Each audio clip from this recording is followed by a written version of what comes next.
Good afternoon, everybody. One more time. Good afternoon, everybody. On a Thursday afternoon, Wednesday afternoon. I don't even know what day it is. We have to do better than that first. Well, a warm welcome to all of you.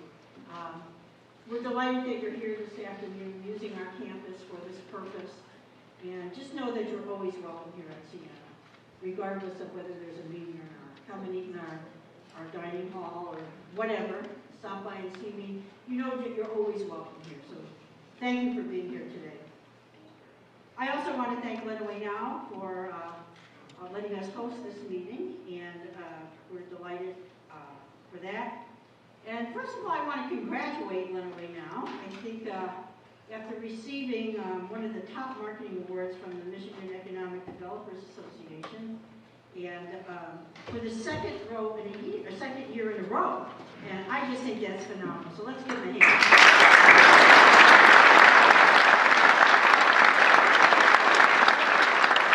That's quite an accomplishment, and we are the ones who are going to benefit from that, the whole Lenawee County community. So congratulations, Jim, to you and your team. Well done. I'm also very, very happy that Lenawee Now and all the organizations are working so well with our colleges in town here. It makes a big difference when we're trying to make something work together. And I think Jeff would agree with me, and Dr. Phelan would agree with me that working together we can accomplish more. And so I thank Lenawee Now for your inclusiveness, and the city for their inclusiveness. Chris Miller, you're here, I know I was at a meeting this morning with you, and all, Mayor Merriman, for all the efforts, Gary, all the efforts being made in this community to make it more of a college town are recognized by us all, particularly at the university. So I thank you all for being so inclusive. When we all sit around the table together, we can accomplish a lot more. So thank you for including us in the conversations. And then lastly, I want to say that the three higher education institutions here in Lenawee County have a tremendous economic and service impact on our community. As other industries have left the area, we've grown. That's unusual. You know, usually when a community starts to, lose some of its members, so there goes the colleges and universities. But we have all made an effort to really beef up our enrollment through new endeavors to make this community more vibrant, and we are delighted to be able to do so. None of us work in isolation. You know, it's the chamber, it's all the other groups that work with us that help us to be a stronger community. And so I want to thank Lenawee Now and this entire community for your sense of inclusion, and to call on us whenever possible to do whatever we can do to make this community stronger. I know a lot of efforts are being made by Lenawee Now and other groups to bring more business into the community, to bring more development into the community, and so we're delighted with all those kinds of things. Anything that we can do, we're always there to help. So welcome, enjoy the afternoon, and thanks, Jim.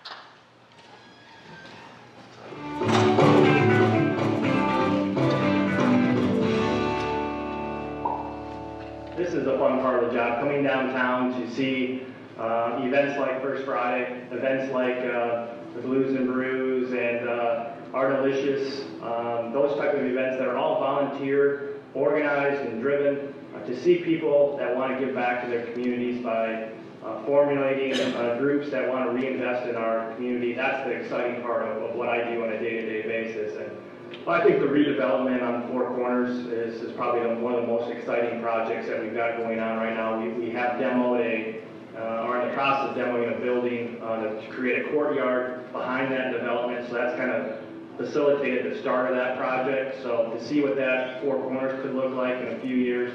Now, I remember as a kid coming downtown and just the hustle and bustle that was going on downtown. To see the energy that is now going on downtown and to see what that could look like in the next couple of years is again, very exciting.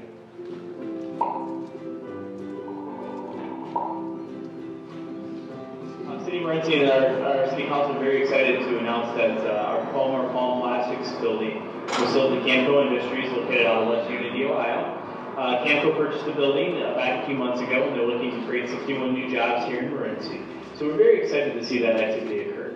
We've had some activity on the east side of the community as well. We had two individuals purchase 2 different buildings.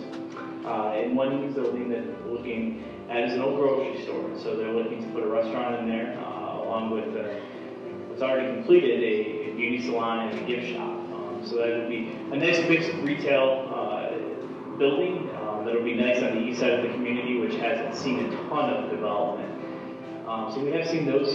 We've seen a little bit of growth down here from the municipality. We're looking at a new focus on the downtown, trying to create a little bit more exciting place. Obviously, our Town and Country Festival is going on currently today. But we want to see more festivals in the downtown, and we believe that the DDA can be the catalyst for that, and creating a lot of activity, a lot of excitement for our entrepreneurs that are doing business here.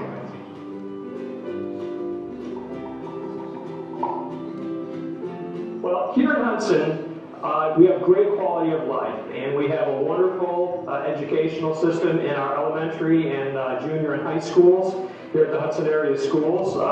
We also are the host of the Southern Michigan Center for Science and Industry, which is again a STEM facility as well as a training facility for adults in the local manufacturing careers. We have a number of employers, actually about close to 700 manufacturing jobs, full-time jobs here in the city, and that's pretty good for a city of 2,300 people. I think one of its wonderful attributes is exemplified by the Volkswagen Jamboree going on around me here today, and that is because we are really in the epicenter of a lot of the surrounding urban areas. So we have people coming in today from Fort Wayne, Indiana, Toledo, Ohio, Detroit, Michigan, Lansing, even as far away as Chicago, and this is a nice central ground for everybody to come and gather for a regional event. And again, that's because that's where Lenawee County is. And Hudson, of course, being on the western edge of that, it's sort of a gateway regionally between Hillsdale, Jackson, Lenawee, and even the northern Ohio counties as well. We're so pleased to have Veterans Memorial Park. We've been wanting to do something to honor the vets for the longest time, and we finally figured out a way to come up with money. We worked with the American Legion here in town. They basically did the bulk of the work. We had our DDA contribute some money. The veterans, they were able to donate some money. We had fundraisers, and basically we had local people from our American Legion who came together, worked with us, worked with our electric department, our DPW, and we did major improvements to the park here. I'm so proud of it. We had a groundbreaking this Memorial Day. There were a lot of people who contributed a lot of time and a lot of money to make this happen, and I think it's a very appropriate time, and I think it's nice that we're here today to honor those people who served our country with such a beautiful facility.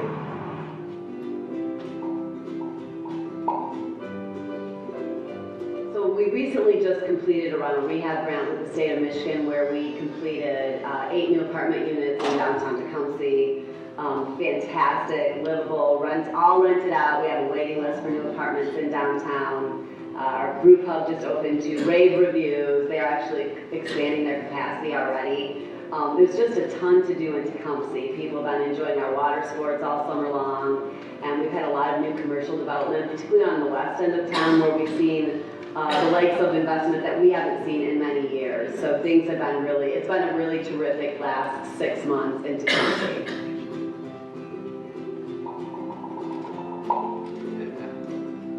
The most important news recently is that we were just officially approved as an entry into the National Register of Historic Places. Downtown Blissfield was approved earlier this month by the National Park Service for that listing. So we're pretty proud of that. That culminated from a lot of hard work on a lot of people's parts, so that's pretty cool. And we have several festivals that our Downtown Development Authority and Main Street program hosts each year. We have car and bike shows. that are the second Thursday of each month in the summertime. We have a tractor show that's a similar theme downtown in August. We have several Christmas-related events. Yuletide downtown is in November. We have a Parade of Lights and a Wassail Fest in December. Our DDA Main Street Authority also hosts Bluegrass in the Park each September, which is a collection of bluegrass and country themed music artists, and our DDA is just going strong.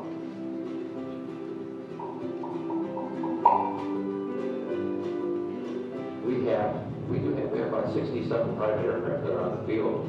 And along with those aircraft, we also have the Adrian Soaring Club on this field. Adrian Soaring Club is a pretty big organization that flies here Wednesdays, Fridays, Saturdays, and most Sundays through their seasons. And again, very, very prosperous for Lenawee County Airport. It also brings a lot of community people in that want to go out and fly. Imagine flying an aircraft with no engine that's soaring. It's rather incredible. We do junior achievement. We do the Grand Prix races here at Lenawee County Airport. And along with Grand Prix races, we bring out Skywalker Flying Service, which is our flight school field, and we actually set up and we do flights for all the individuals that want to get interested in aviation.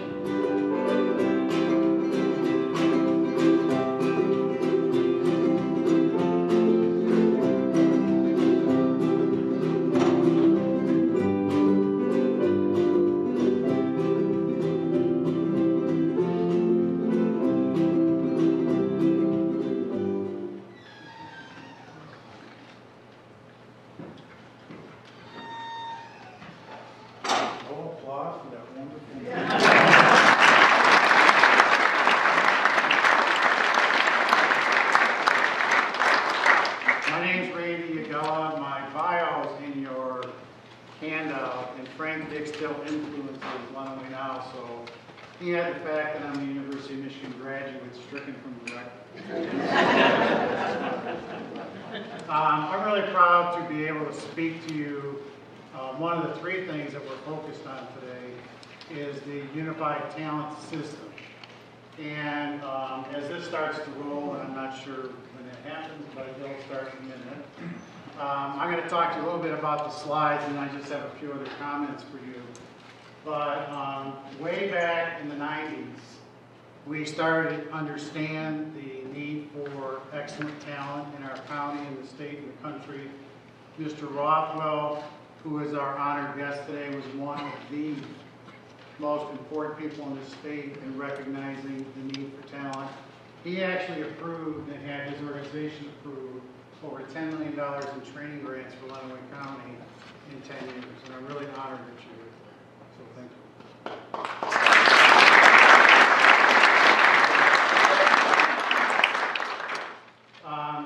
You know this stuff, you read it, you hear it on the radio, you see it on CNN or whatever else you watch. There is a tremendous retirement of baby boomers.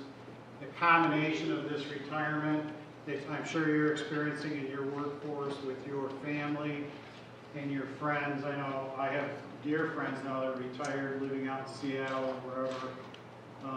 We're all getting there. That causes a tremendous issue for our employers in the county to find and sustain talent, to sustain and grow their company. So it's a very, very big problem. In Lenawee County, you can see the decline in terms of working age adults.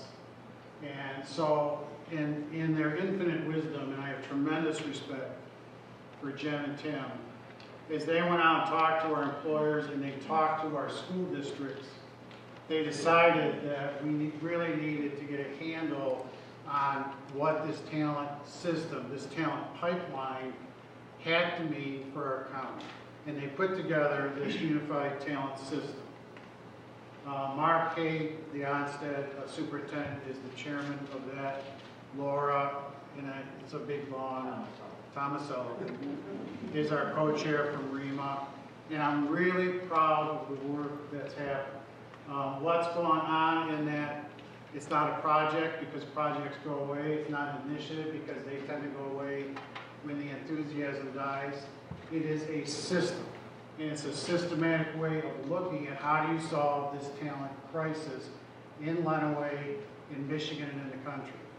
So we're really pleased with this to start in March of this year with a big, big meeting of the manufacturers and ProMedica and all of our superintendents. We talked about what we needed to do. And Jim asked me to facilitate that meeting. What I did at that meeting is I said we can no longer blame each other. The students cannot be blamed for not wanting to be more talented. The parents have to quit blaming the schools. The schools have to quit blaming the state and all the laws in the state. You know, the blame cycle had to stop. So at the very first meeting, we didn't allow it. And one of the very first things I said is we would have a no blame cycle in this room. And people really liked that. I think it motivated people to look for solutions. And what's come out of that work from March, we rallied around the concept of the need for the system. We had work groups under Mark's leadership and our staff's leadership, with Sarah helping and her group and Kimberly helping to keep this going.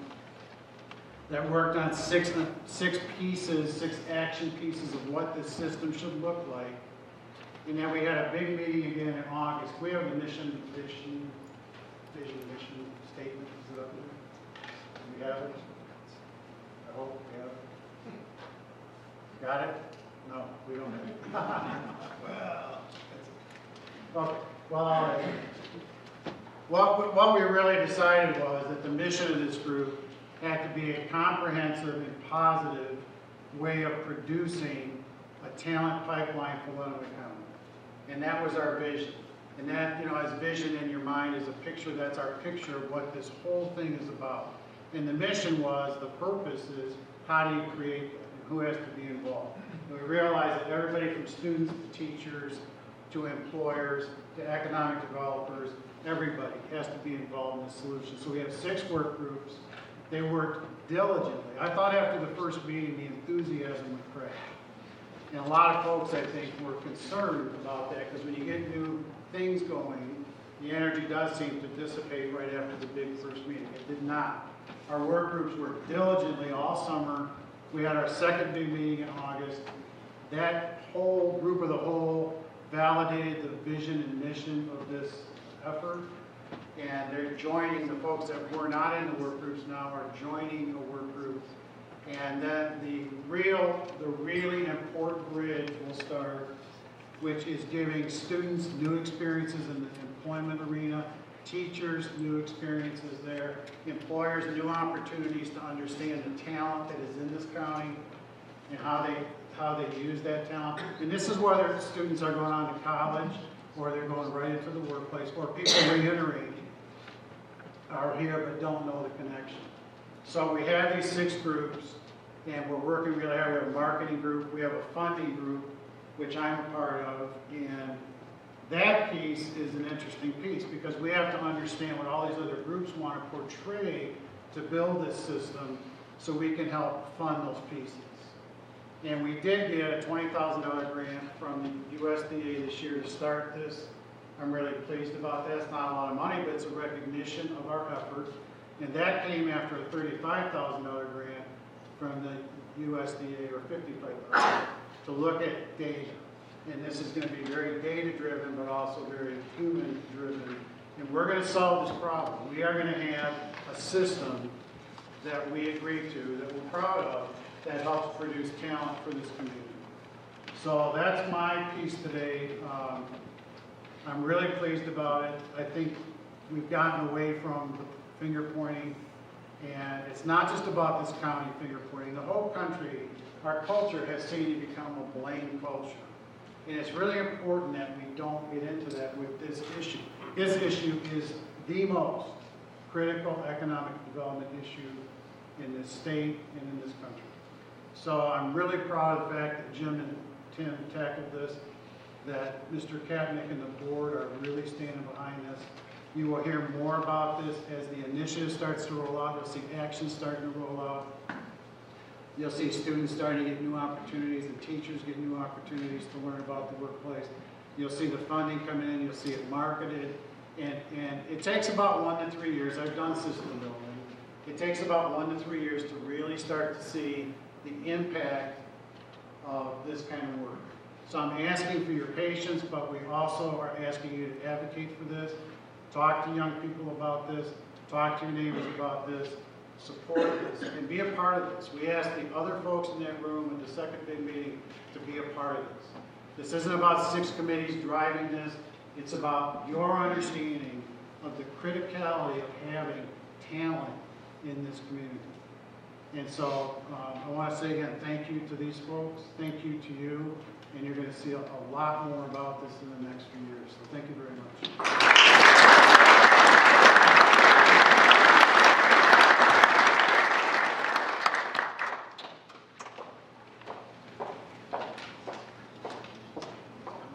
Good afternoon, everyone. I'm Maureen Krause from the Detroit Regional Chamber, and I couldn't be more happy to be back in Lenawee County.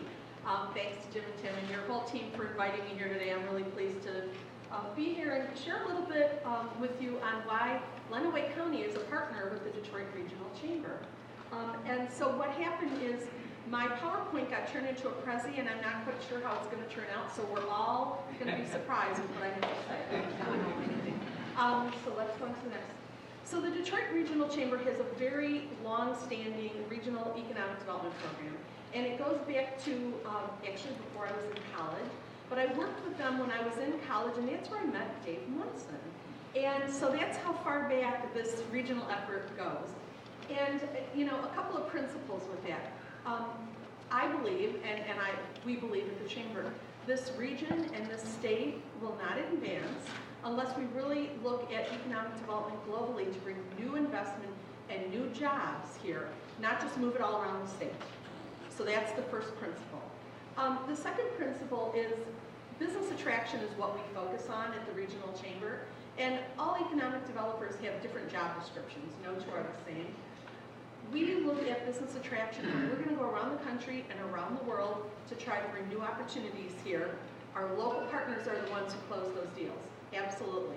My goal, I've always said, has been, when I took this job, I never want to be at another Monday night tax abatement hearing, ever. We have great local partners to do that for us. Our job is to travel around the world. I'm leaving tomorrow for the Frankfurt Auto Show. I have a guy in Japan this week, too. We travel around to bring new investment to you. We use that. We're very data-driven in how we do that. We look at a strategic planning process, which I'll get into a little bit later. We look at all of the assets, and I guess this is another point that I want to make. Our combined assets in this region are much more powerful than our individual assets. So we look at our assets, we look at who's growing around the world, and we go after them. We like to win. We're very aggressive with that. So this is our region, and so, you know, sometimes people think, oh, it's the old Wayne-Oka, Macomb County. No, it's a little bigger than that. So you can tell it goes from Port Huron through Flint to Shiawassee County. Shiawassee asked that they wanted to be part of our region, down to Ann Arbor to the Ohio border. So a little bit of trivia for you. Who knows what DTW stands for?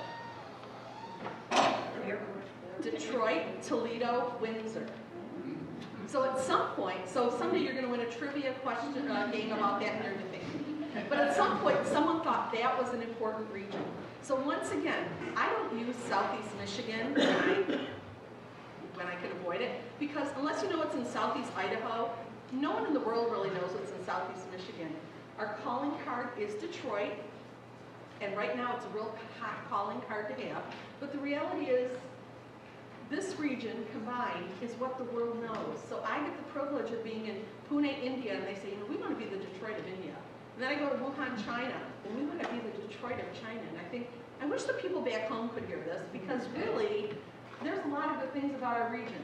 5.3 million people. Now, once again, it doesn't compare to 18 million people in Wuhan, China. And I was an honors geography student, and I'm sitting in Wuhan going, how did I miss 18 million people?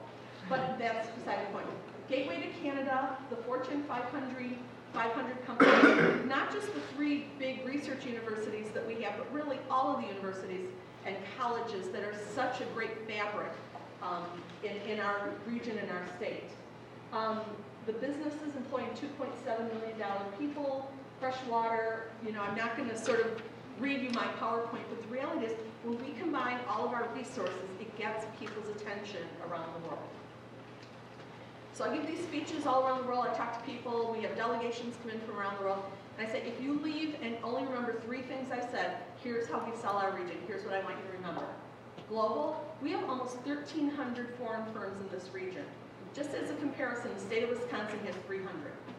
So we're pretty strong when it comes to international firms. You know, I look at Canada all day from my office, which entertains my Canadian in-laws to no end, because they're in Edmonton and they can't believe I stare at Canada all day. But you know, we have the busiest border crossing in the NAFTA region, in the Detroit area. That's really important once again when we're talking globally.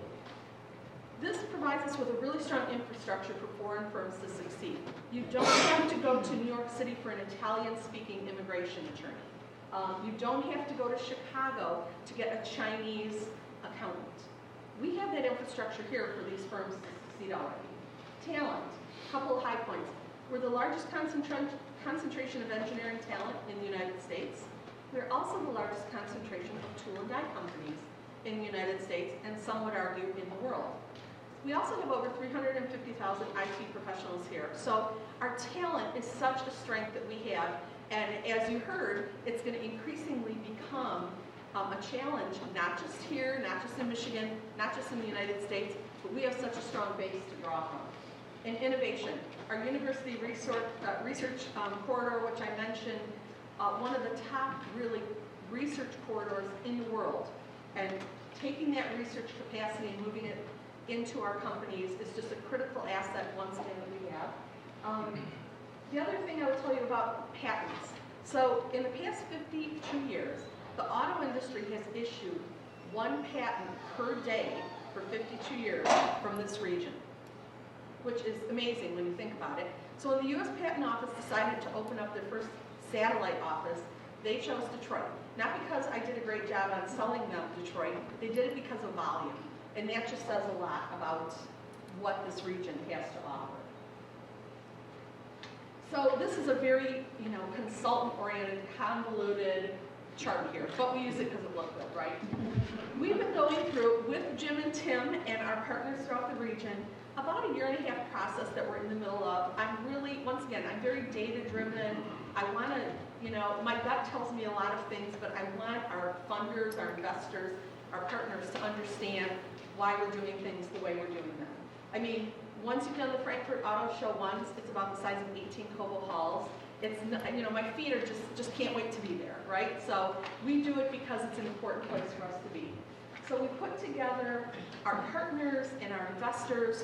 We hired a consultant that we did an RFP for. It was funded by Chase, our friends at Chase. And we came up with some deliverables. The first thing was a protocol, and you're going to see a nice picture of Jim and his smiling face shortly when we signed our protocol. Our 11 public partners, City of Detroit and the Chamber, signed an agreement that said we're going to work together when it comes to business attraction. You don't read about that in the paper, you read about the squabbling over other issues, but we really work together to make sure we are showing ourselves to the world in a coordinated fashion. We also meet monthly in our region, our public partners. We get together once a month, we talk about what we have going on in our communities, what's coming up ahead, and we'll talk a little bit in the future about what's coming up. And then we talk about how are better ways to collaborate. And last week we had a session, and there was a consultant in from PwC who's doing a study. At the end of the lunch, he said something that I really felt good about. He said, what you're doing right here is really a best practice in the country. Getting together and communicating and finding ways to work together. Oh, there's Jim next to me. He was at our protocol signing. 2 other pieces that we're working on. One is a branding initiative. So the Detroit Regional Chamber is a nice brand, but quite frankly, it's not the way my global customer finds us. So we're in the middle of going through a branding process to have a name, a tagline that describes these assets in one short little phrase. And you know how fun and challenging that is. I'm excited to say we hired Mark Lance, who worked on the Pure Michigan campaign, who now has his own company called Factory. And we're probably by October, we should be launching our new brand. Once again, we want our customer to find us. The third deliverable that we have from this is a real specific targeted industry study. We all know auto's in our DNA here, and we do that. There's so many other strong industries that come out of that sector. We just want more data and more research to go into that. So we'll be working on that.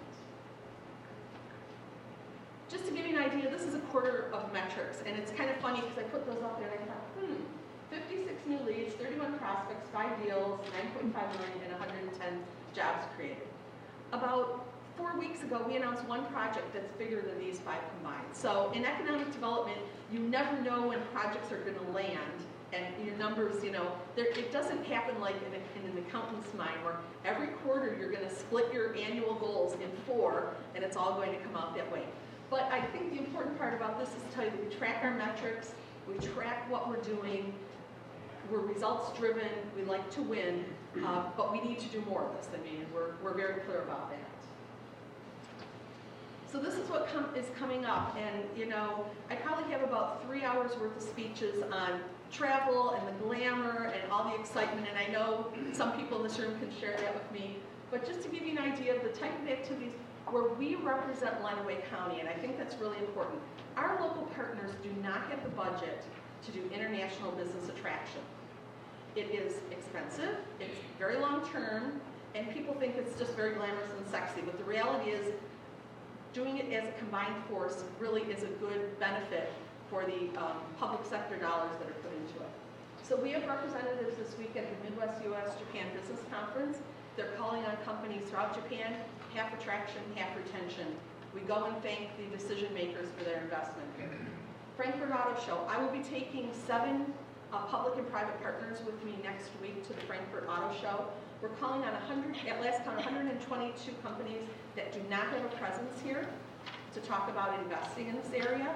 And then we're going to call on companies that might have a one-person sales office, in Troy or in Livonia or whatever, and talk about, when you're looking at expanding, please keep us in mind for manufacturing, R&D, or whatever.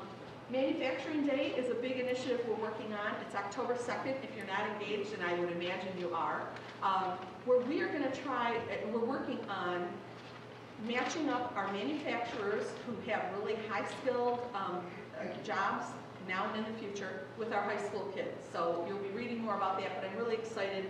I will say in this state, Macomb County is an absolute leader in Manufacturing Day. They've gotten some national recognition, and they decided to spread the wealth this year, so happy about that. AUSA is a defense show in Washington, D.C. Defense is a really strong industry, not just in Macomb County, but in a lot of companies in our region, so we'll be there. CoreNet is a group of corporate real estate executives where very large companies have real estate staff. This is their annual meeting. It will be in Los Angeles this year. Branding, we should be able to launch that in October. In December, we'll be in Shanghai at the Auto Mechanica show.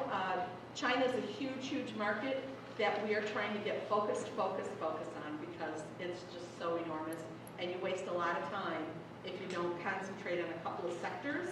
And ours, quite frankly, is automotive suppliers. And then you look at maybe 2 or 3 geographic areas. Our site consultant strategy is being developed. It's another thing that we've worked very closely with Lenawee now on. Who are the consultants out there throughout the country that companies hire to decide where to locate? We go out and meet with them around the country in cooperation with the MEDC. And then, as I mentioned, probably by about this December, we'll build out our targeted industry strategy. Once again, knowing that automotive is still going to be about 75% of what we do, but when you can build off on, lightweighting for aerospace and defense, or all the mechanical engineering talent we have here for medical devices, there are other industries that are really strong for our area.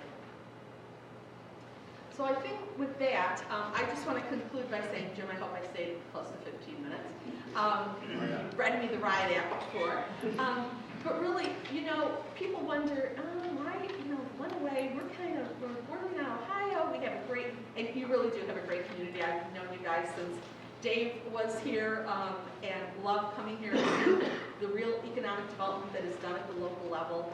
But once again, the reality is to move our state and our region ahead, we need to think globally. We need to think about bringing new investment because it's a global economy now. And Lenawee now and Lenawee County are really tremendous partners with us as we combine our assets and tell the world about them. So yeah, thanks for having me here.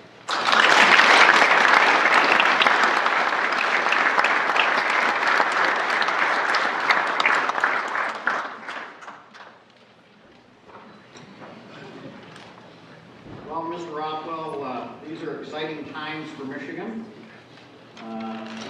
extremely pleased to have you with us today and join us. And we're going to ask Mr. Rothwell a few questions here if he'll come up on the stage with us and talk about what is evolving in the state of Michigan. So you want to do this right here? We'll do it right there. You can be out in front. Oh, I'll ask you a I'm question. going to throw like fruit at me or something. Okay. So Mr. Rothwell's bio is on the back of your program, as we always do it at Lenawee now. We don't take time going through the bios. You can read his bio on the back, but he has some pretty stellar credentials there. But Doug, tell us a little bit about Business Leaders. Yeah, so this is an organization that's only been around now for about 5 or 6 years. Its former iteration was called Detroit Renaissance, back to Marines talk about the Detroit region. It was a group of CEOs that got together back in the 1970s to try to rebuild Detroit. But you know, when the state was going through, it went through in the 2000 to 2009 period, the CEOs around that table said, well, you know, great, we can, save Detroit, but the whole state's going down the tubes. We better do something about it. And so we reached out to other executives across the state, and we're an organization of the largest companies in the state. So the CEOs of the biggest companies in the state are on our board. And they agreed. The other folks did around Michigan and said, we really need to work together to give Michigan a vision, a strategy for where it needs to go to really be a thriving state in the future. And so we became Business Leaders for Michigan in 2009. We went from about 30 CEOs to 80 from that transition, so a very big change for us.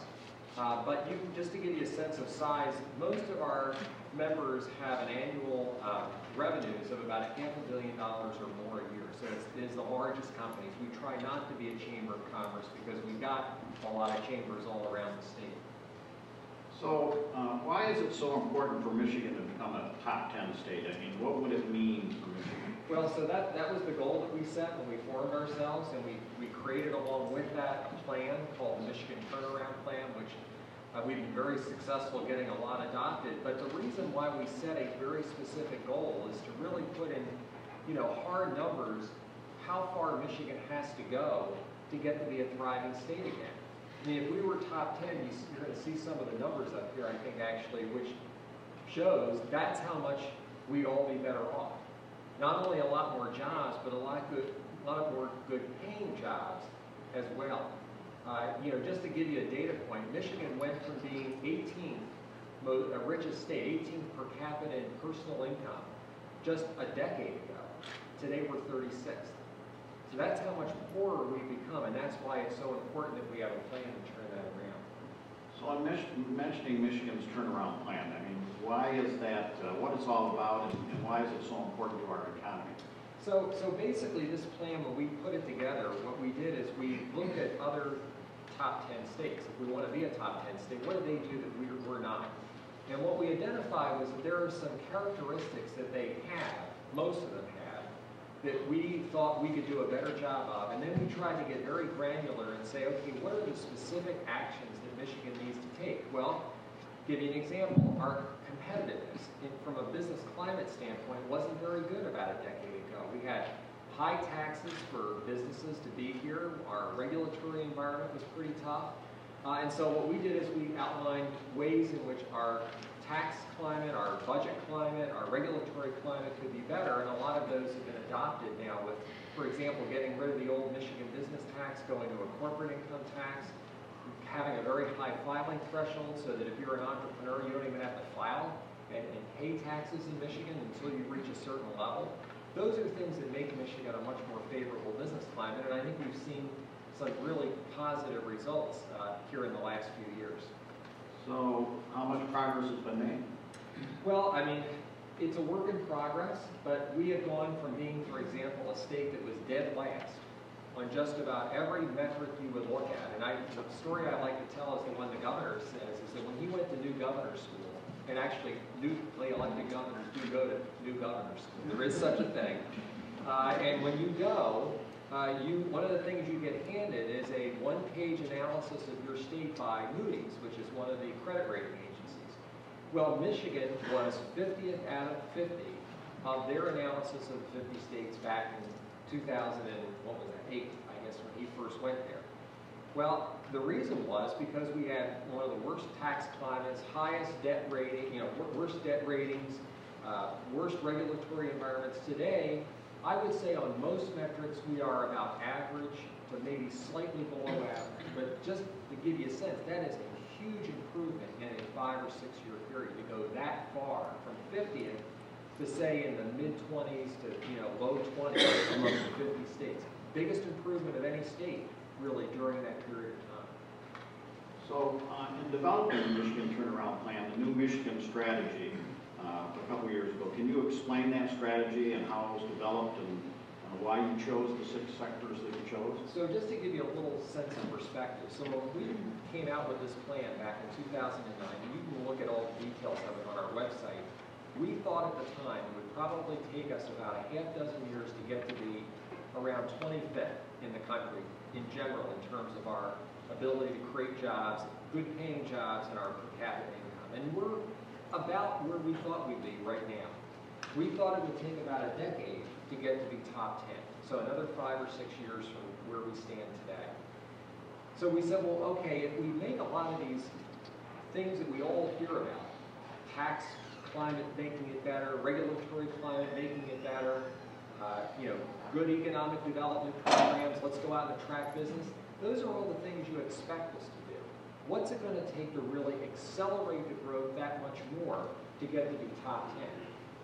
Well, we looked at the assets that Michigan already has in place and said, well, what could we do to really leverage those more? Because that's what top 10 states do. They don't try to be something they're not. They try to be more, the best really of what they are. More specifically, what we did is we said, what is the world going to need more of in the next decade? And what is Michigan really good at or better at than our competitors are providing? And it identified 6 assets that we had that we could leverage. Maureen mentioned some of them. Our automotive industry.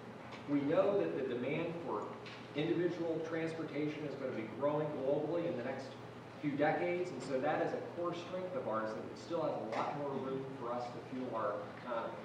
Our engineering talent, Maureen mentioned. Engineering is a core skill that's required in all different kinds of sectors. And yet, ours is mainly focused on automotive. How can we leverage that to serve other sectors as well? Our medical expertise in the state is terrific. And we know that we're all getting older, as was mentioned earlier, so we're going to need more health care.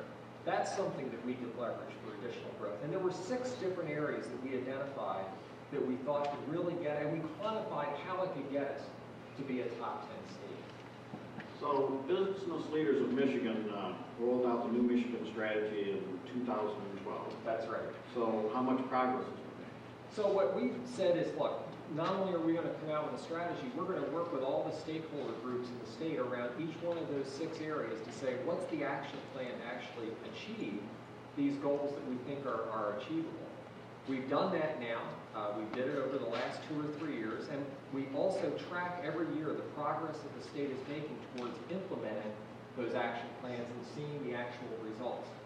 What we know is that in the last 2 or 3 years, the growth of the best paying jobs in Michigan has come about 60 or 70% of it from one of those 6 sectors of the economy. So we think that our analysis is proving to be correct, which is the more we can focus more of our energy and more of our efforts on trying to support the growth of businesses in those 6 areas, that's going to help everybody because it's going to drive more economic growth for the entire state. So are you seeing growth in these new areas? And if we are, then should Michigan collectively get behind one of them? Well, I think the one in particular that we think right now is an urgent need for us to really accelerate our efforts on is the area of automotive and mobility. And here's why. We just have some data that we just collected on this. If you look at what's going on in the automotive world, you see it every day in your own cars. Look at the amount of technology that is embedded in your vehicle today. You've probably heard the saying that there's more computer technology in your car than was on a first rocket that went up to the moon. And that's true. In fact, the value of the electronics in your car today far outweighs the amount of value of the steel that goes into your vehicle. That's going to accelerate more and more because younger people particularly are not as interested in the driving experience. They're interested in being able to communicate and to working interpersonally with their friends and their associates, the ability for us to be productive in our vehicles as we're being transported from point A to point B is more and more important as we all get stressed for time. The old adage of, being able to get in your car and just kind of go and set your mind free, those days, maybe when you're on vacation you can do, but increasingly during the work day and work week are going to be more and more compressed. Well, we've got an opportunity to attract a lot of investment from companies that normally wouldn't think of Michigan as the place to be, because they have technologies that can help our cars be those kinds of places for us to be productive in the future. Information technology companies like Microsoft and Apple and Google are all right now playing in this space of connected vehicles or autonomous vehicles. And so that's an opportunity for us, and what we would say is that we need to make sure that Michigan doesn't lose out on the opportunity to grab some of that investment from places like California and others that also see this as an opportunity for themselves. We've got to make sure that we take this very seriously and don't just become the place that builds the vehicles, but also as the place that has the intellectual knowledge and technology that goes into those vehicles being developed and manufactured right here as well. So you've targeted talent, specifically job training and higher education as one of the big focuses. Why? Well, I mean, you saw it earlier. I mean, the earlier presentation on the talent crisis in Michigan we think is critical. In fact, I think it's one that we are really not paying as much attention to as we should. This state right now faces a demographic crisis. I won't say it any more indirectly than that. We are aging rapidly. Our school populations are decreasing.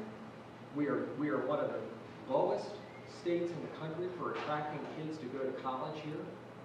We rank far below average. We are not going to be able to fill the jobs that our businesses are trying to create, and we're trying to help them create, if we don't have more people here, and we don't have more talented people here in particular. Give you an example of what I mean. We just did a poll that we'll release at some point in the future, but I want to share one piece of information with you which just kind of stuck out to me, is that 80% of the population in Michigan realizes that in order to get a good job, you've got to have an education beyond high school today. That's the good news. Here's the bad news. The people that don't believe it are the people with only a high school degree, and there's also those under the age of 20. That is a huge problem. So our young people with only a high school degree believe they can make it with just that high school degree in the world that we're in today. That is a non-starter. It's something that we have got to be concerned about. So we now need to get more people here coming to school here. We need to get more of our kids to understand they've got to pursue education. Doesn't mean a four-year degree necessarily, but they got to pursue an education beyond high school. And we got to get very serious about making sure that we try to do everything we can to make this a place that people want to come to as a state. So your organization releases an annual benchmarking report. What are some of the key trends and facts that you're seeing? Well, I don't know if I have a lot more to say than what I did earlier. I mean, I think that we are basically going in the right direction on most of the metrics that, all of us here would care about. Per capita GDP, personal income, employment levels, all those look good. If you look kind of below those numbers, though, I'd say that the things that we look best at right now is that Michigan's a pretty affordable place to do business and live. Pretty affordable. Not the cheapest, but not too bad, and pretty reasonable by most standards. Where we're having problems are the last point I made, and that is the talent that we have here that's in the workforce today is pretty good. The talent pipeline is pretty poor. And businesses look at that because they're making investments for the long term. So I'd say that's one big sore point for us. Clearly our infrastructure is a problem, and it's not just the potholes. It's that we have an infrastructure today that was built for a state of 10 million people. If we want to be a state of 12 million people, which I think we should want to be, we do not have the infrastructure to accommodate that. All you've got to do is drive on I-94, and you will recognize that highway is outdated. I-75 through Oakland County, I-75 down through Down River, these are antiquated highways. So we can repair the roads all we want. They're still not big enough for what we need. So that's an issue for us.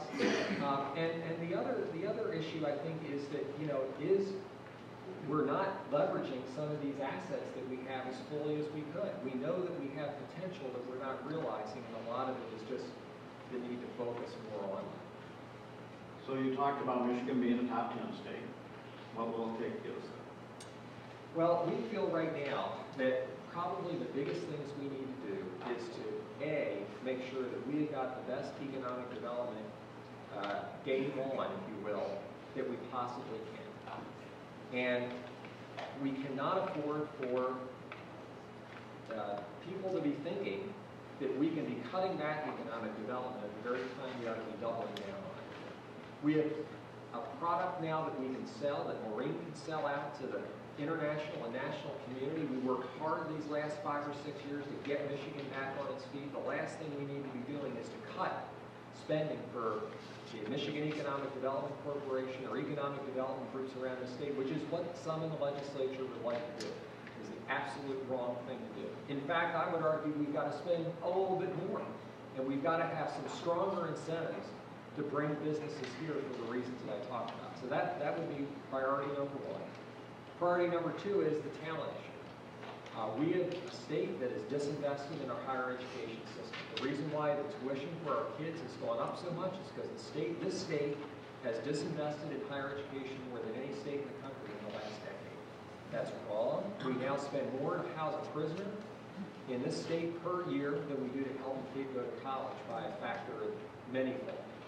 We've got to turn that around, and that's going to take a real effort here going forward. So that's the second thing I think that we feel as an organization we need to do. And the third is we really need to build up our infrastructure. We need good roads, we need bigger roads, and we need more capacity in our state to be able to grow this state to the size that it really should and needs to be. Just a little disclaimer for our county commissioners. I didn't give him any of the prompting. His answer. What's so great is when you get to be close to 60, you can say stuff like this. It's when you're 40, you're worried about saying stuff. Go ahead. What are some of the important issues that business leaders of Michigan are focusing on right now? Well, I don't want to say too much because knock on wood, I'm hopeful that we're going to get it over the goal line. But it does feel like we're getting pretty close on a roads deal right now. It's a long time coming, it's longer than it should have. Frankly, we felt that, the number that the governor and others felt was needed to repair the roads was the right number. It's about $1.2 billion a year. If you look at our Great Lakes states, we spend about half of what they do to repair their roads. Half. And so that's why we have crappy roads. We get what we pay for. And we think we're going to probably end up getting new revenue that meets a majority of that need, not all of it. Some of it's going to be redirected revenue, it looks like, from the budget. And that's the only part that we don't feel so good about because, I just think these are numbers that you don't often hear. Michigan state government budget today is the same size it was 20 years ago. In real dollars, 20 years ago. So you think to yourselves, how many of you are living off of the exact same income that you had 20 years ago? If you look at it on an inflation basis, you'd have to go back to the 1960s. So this is a state that has gone through a lot of changes and a lot of downsizing. And at some point when you have big needs, like fixing our roads, we do have to realize that that's something we all have to pay for. And that's why we have been supportive of a tax increase. I know nobody says those words anymore, tax increase. But yes, we are okay with a tax increase to fund the roads. I hope that it gets through the legislature. I know it's a tough vote, but we hope it's able to get passed. How can Lenawee now and all of our local partners that we work with, everyone in this room, help with Michigan's turnaround? Well, I think the screen is going to show you some ways up there to do it. It may be a little behind where my talking points are, so if you want to flip it through a little bit more. There you go. Well, one thing is you can sign, we have a big summit coming up in November, which is our big event of the year, which we have a lot of great speakers and half a day if you want to learn about how to deal with all the problems of our world in an innovative way. This is a good event to come to, whether you're a business owner or you run a government. So that's kind of number one. You can stay up on us with all the social media and websites in the world. We put out a lot of information. We put out a monthly newsletter that you can stay informed about what's going on in Michigan and some of the trends that the state is facing that we think are important, which is next up there. And I don't know if there's anything after this or not. I have no idea how much the screen actually recorded of what I said. Hopefully you just listened. So here in Lenawee, we're working on an initiative to create a unified talent system, which I've heard about earlier. What do you know of similar efforts across the state, and how does business leaders of Michigan get involved? Yeah, well, there's a couple that I would encourage you to look at. You probably already have. West Michigan's got a great initiative called Talent 2025.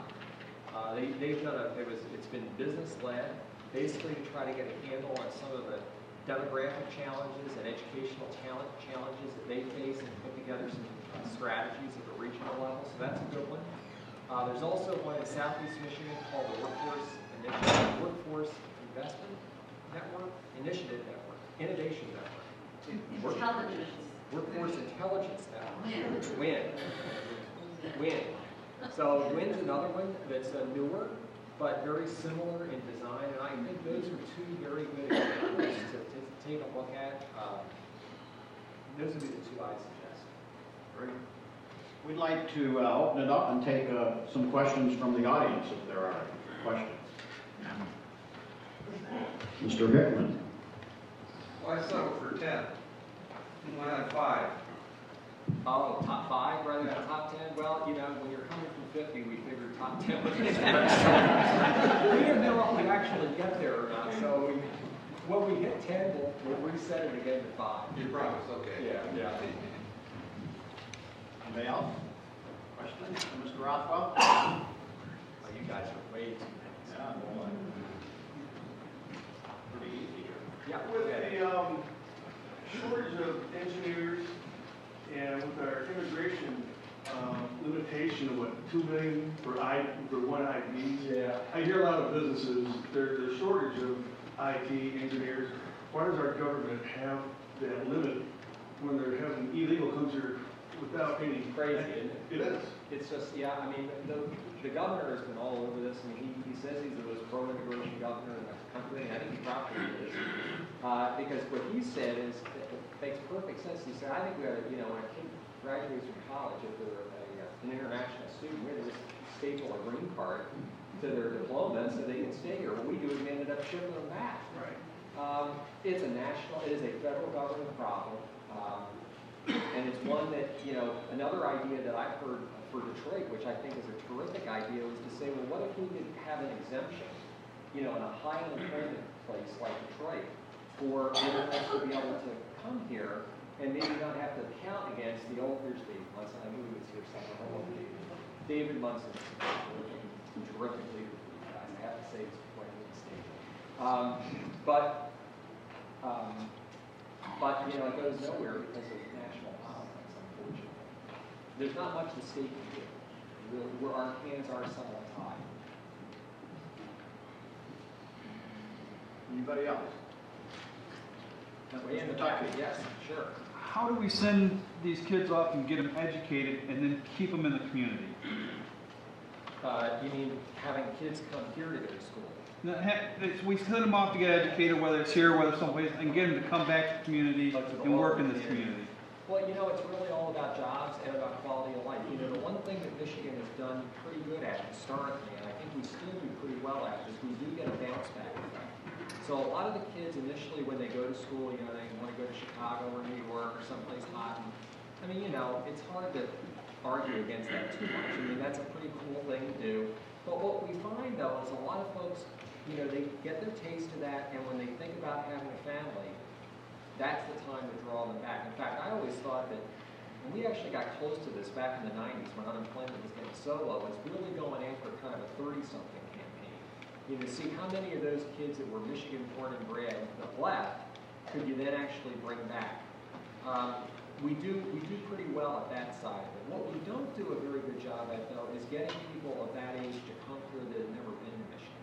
If you look at the numbers, That's where we really fall down. I think part of it is our jobs have been like this for so many decades that people get a little skittish about Michigan.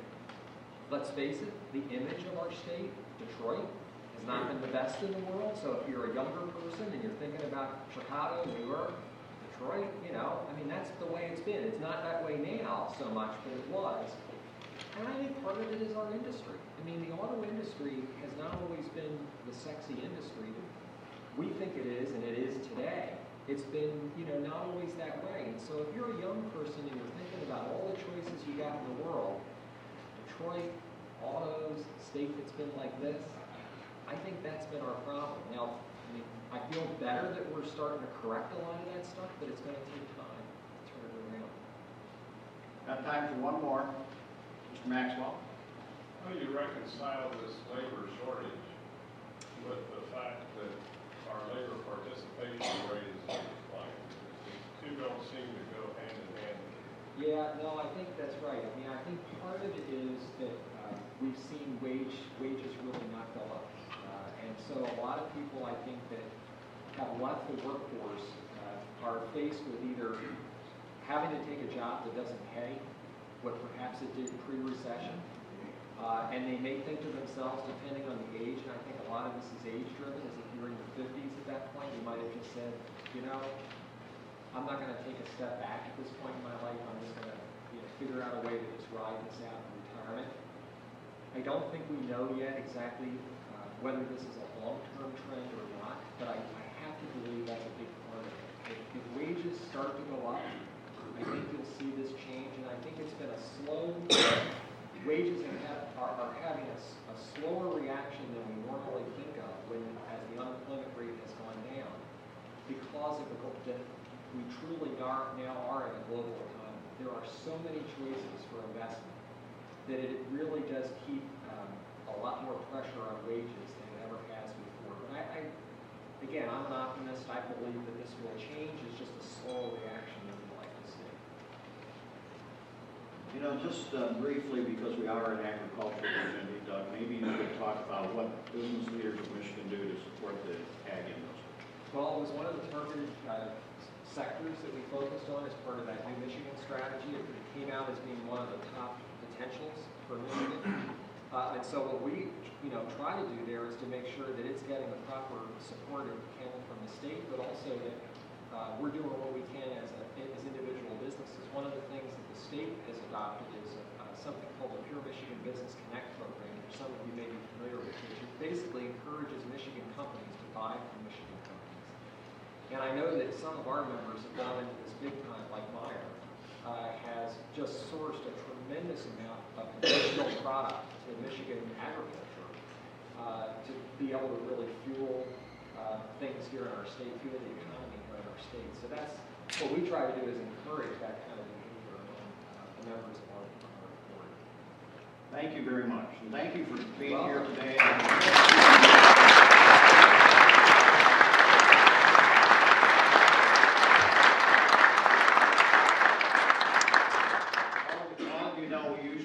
In the spring of the year, and we changed this to this date to accommodate both Mrs. Cross and Mr. Rothwell. And I think it's important that we understand about our regional partnerships like we have with the Detroit region, and also to have Mr. Rothwell here to talk about what's going on in the state of Michigan. So I think it was worth the change. We're sorry we delayed the meeting for such a period of time, but it was worth it in order to accommodate their schedules. And before Tim takes off here a little bit on what's happened in Lenawee County to give you insight, there's just a few introductions. We normally don't do this, but we had some pretty important changes in the past year in Lenawee County, and there's just a few people we'd like to introduce to you so that you can say hello and meet them, because they're very important to our community. And first off is Mr. David Wilhoit, the new president and CEO of Locker Chemical.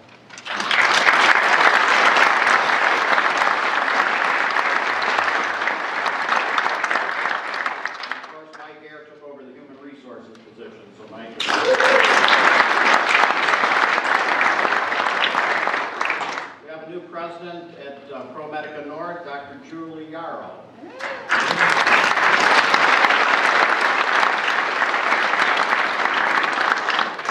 And I don't know, is Misty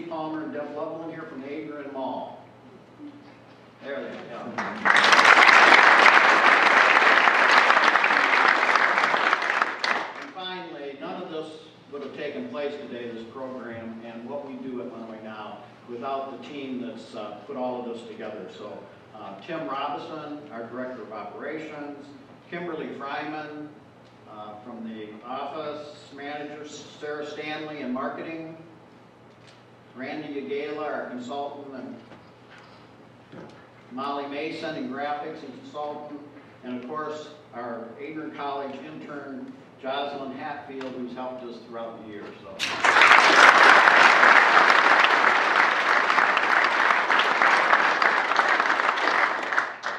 Okay, up next is a snapshot of the annual report, which we'll be getting copies of right after this one. Here's the inside, 2 points on this one. That top corner there, Tim and Kyle, the owners of Tecumseh Brewing. Very cool new startup. First users of the MILE, the Michigan Invest Locally Exemption Act, spearheaded by Mr. Miller, a new law in Michigan that we can, non-accredited individuals can invest in local companies. And then down here, our friends at Docker, last October celebrated their 50th anniversary at that site and their 100th anniversary as a company. So you've got brand new and you've got long term. What's not to love? Okay, money from last year. But I always like to point out to our board and our investors that the expenses were less than the income. That's okay. Where our money comes from. Basically, we are the perfect picture of private-public partnership. That's some of the breakdown there, but basically it breaks down to about 50-50. 50% of our money comes from public entities, 50% comes from private investors. The next thing I want to point out here is that ROI, return on investment, $370.40. We had annual income last year of $445,000. On the next slide, you'll see the investments and projects we worked on throughout this whole community. Invested about $164 million. So you take the $445,000, you divide it into the $164 million invested, and we end up with $370 return on your investment in Lenawee economic development. The successes from last year. The 2 new business attractions. Our friends at the Bonnie Mall and Lillian Cabinets. Lillian Cabinets bought the Maryland facility. The Bonnie obviously bought the mall and are redeveloping that.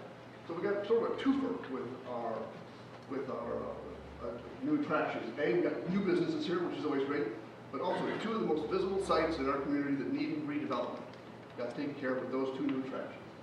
Business startups. Again, you got Tecumseh Brewing, our friends at Burger. You see the building going up right now. October, November, we'll be having new hamburgers. Cool. One thing we're doing different this year, we're starting new jobs added. In the past, and all the economic developers in the room say, we've taken the report number of new jobs from the companies as we work with them. They estimate they're going to create this many new jobs. And so those are the numbers we've always typically reported. Those are always estimates. So we're sitting around, what are the real numbers? What's actually happening? Our friends at the Bureau of Labor Statistics, the federal government, this is the number of new jobs, of new net jobs that was added in Lenawee County last year, 1,975. We're not taking credit for all of them, most, but not all. But what we're trying to point out is the long-term nature, like Maureen was talking about, the long-term nature of this business. Those didn't happen last year by accident or automatically. That was from projects from 2011, 2012, 2013. So we're going to start going with the jobs that the feds are reporting out. And then again, let's see the top $164 million invested in our county last year. That's a lot of money. Okay, and I think next is the copy. Your copy of the annual report is available for you to pick up in the lobby when we're all done here. I think next is up. Right.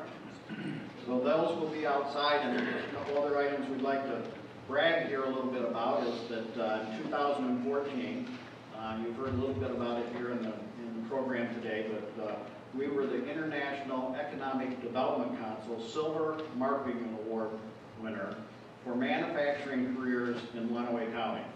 It was a study of an education project in partnership with educational institutions and economic development organization and our economic development organization for populations under 200,000. And this was done in partnership with our Adrian College internship program and the ISD. And along with that, in 2014, the Michigan Economic Developers Association awarded us the best overall marketing strategy for populations under 100,000. This is a combination award for our vision meetings, our webpage, annual report, and again, our Manufacturing Careers in Lenawee booklet, done in conjunction with our Adrian College internship program and the ISD.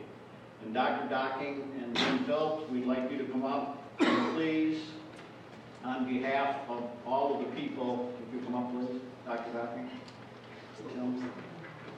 On behalf of all the people of Lenawee County and the awards, this wouldn't happen without the participation of your two organizations. And so please accept this reproduction of the awards on our behalf. So thank you.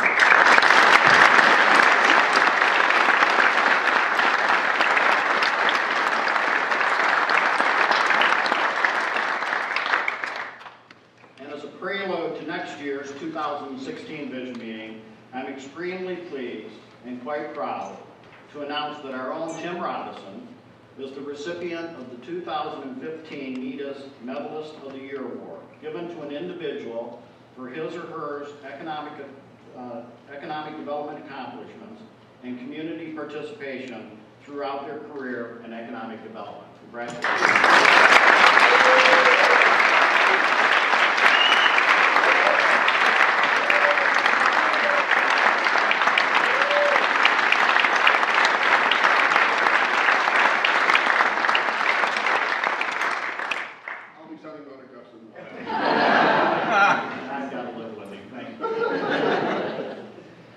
Extremely pleased to announce that on behalf of Tim and Molly and Sarah and Jocelyn and Kimberly and their hard work, that in 2015, Lenawee Now has once again, in back-to-back years I may add, taken the 2015 Michigan Economic Development Association's Marketing Award for Best Overall Marketing Strategy for populations under 100,000 for our Pure Michigan Lenawee County booklet. And your copy will be available in the lobby when you leave today.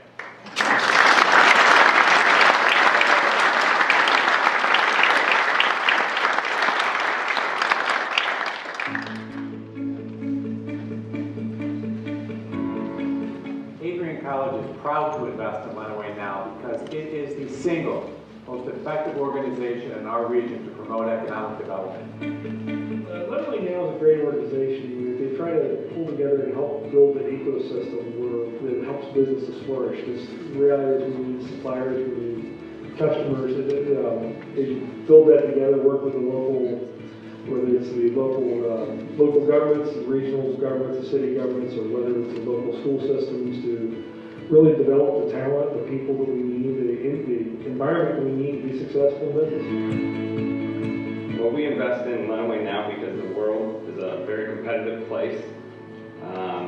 Here at Braesway, we believe we've got to be in a county that's successful, and not just for Braesway, but for the whole county, in attracting other businesses, making sure that we have the talent and funding sources so that many businesses can be successful. For more than 125 years, Consumers Energy has provided affordable, reliable electricity and natural gas to keep the lights on and Lenawee businesses humming in our community. We believe for Lenawee County and Michigan's competitive position to continue to improve, a strong, focused, and economic development strategy is required, and we have that in Lenawee Now. 4 years ago, my partner and I had a decision to make on where our investment would be. And we looked at companies in Ohio, Kentucky, and Indiana. We chose Lenawee and Lenawee Now because of the support we received from Lenawee Now. The 13 employees and 4 part-time employees that were here would not have jobs today had Lenawee Now not invested with blood. So the City of Adrian invests in Lenawee Now because we have to be very careful with the money that we have.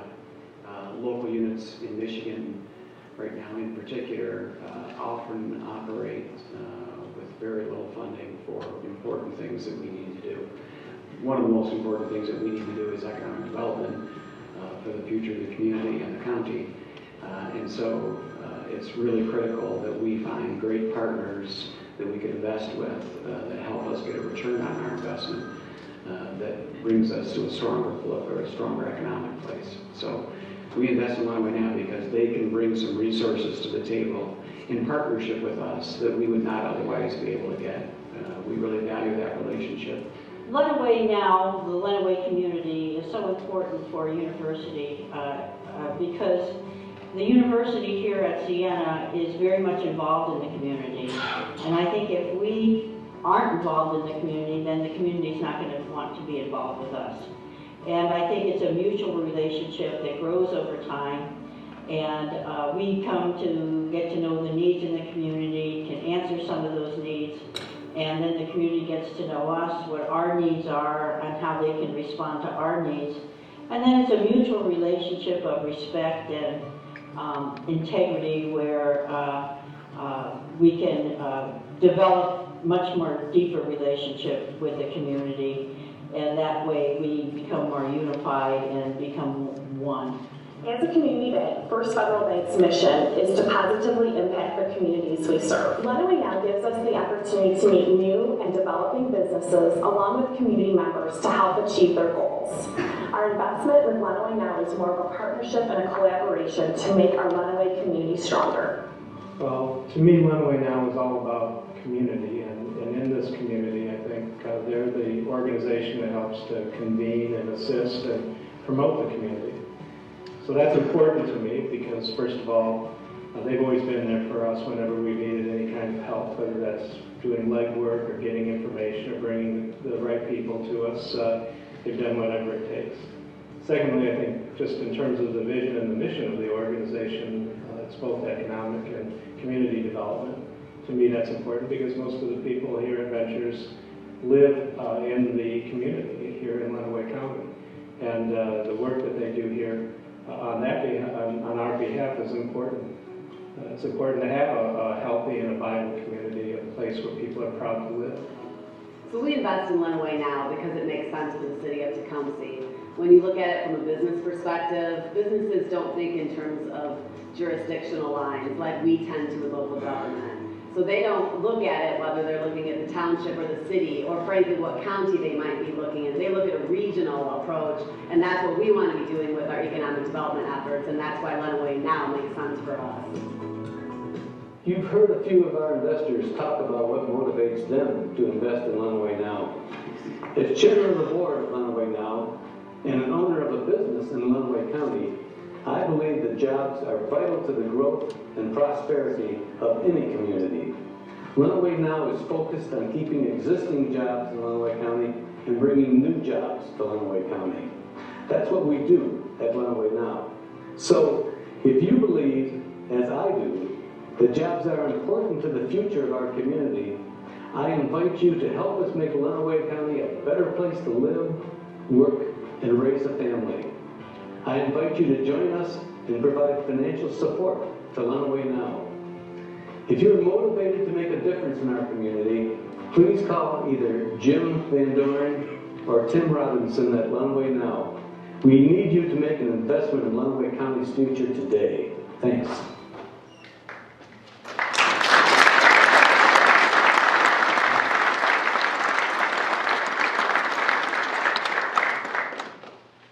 Okay, we said we'd get you out by 6 o'clock. We're down. I shot somebody. I'm Doug Kapnick, as you saw. And I want to thank all of you for being here. I want to thank all of you that support Lenawee Now, the Lenawee Economic Development Corp.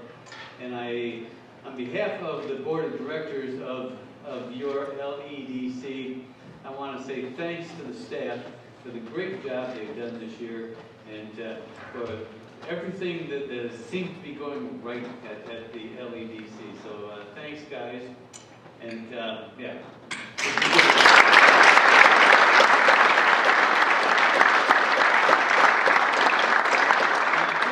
think we've got two handouts out there, correct? Annual report.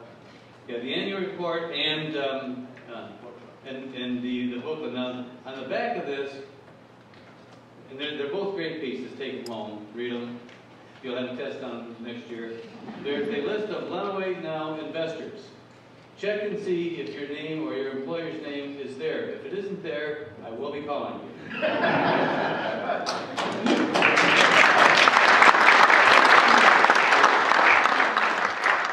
We have some wine and some some cheese, and so let's go out and socialize for a few minutes until the wine runs out, and go home.